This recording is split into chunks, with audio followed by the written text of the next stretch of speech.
Well, there was some tough news for the United States team before the Sunday singles matches even started. It involved an injury on the European side. Viktor Hovland pulled out of the singles because of a neck injury. Not a surprise. He was forced to pull out with that same injury yesterday in four-ball competition. But there is a rule, a long-standing rule for decades amongst the captain's agreement here at the Ryder Cup that each captain must submit an envelope to the other team, and that envelope will have a name of a player on their squad. Now, if there is an injury, there you see that rule, I'm paraphrasing here. If there is an injury, then the other team will have to use that envelope and take out a player from their team, meaning both squads would get a half in that match. And for the United States team, that meant Harris English had to sit out because Viktor Hovland's injury, and that eliminated the opportunity for the United States to gain a full point, which was very important considering the hole they were in heading into Sunday's singles competition. I caught up with Harris today and asked him to describe the emotions of having to sit out and watch his team make that push on the final day.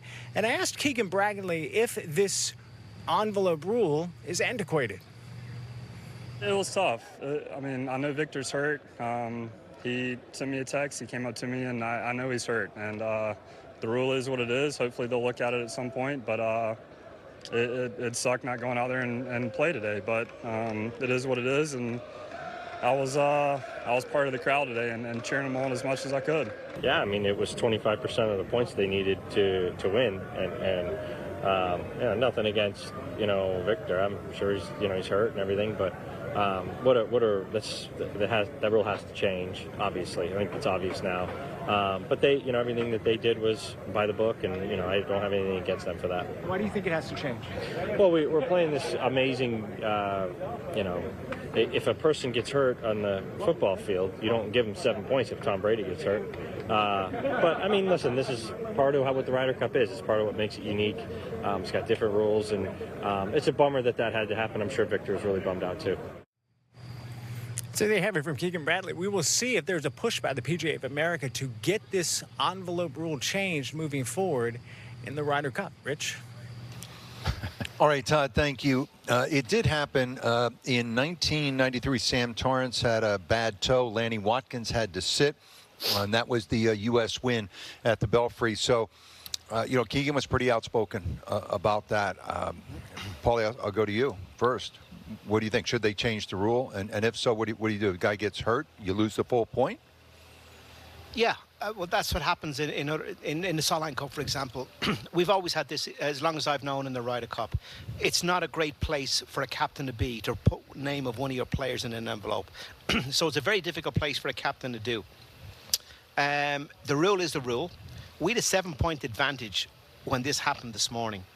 So it's not like we were in close proximity in terms of the scoreline and maybe we were trying to get an edge. The whole narrative around here this morning, the Americans can say that, yeah, we really thought we could win. The bottom line is they were so far behind. The chances of them winning, I'd say if you went to the bookies, was probably 15-1, 20-1, that they would even get as close as they did. Today's performance was extraordinary, record, as Brandel says. So there's that. Does the rule have to be changed? I like history. I like the fact that it's always been that way. But if there's any kind of a doubt about the motives behind either team, well, it should be changed. And it's clear the Americans are not happy.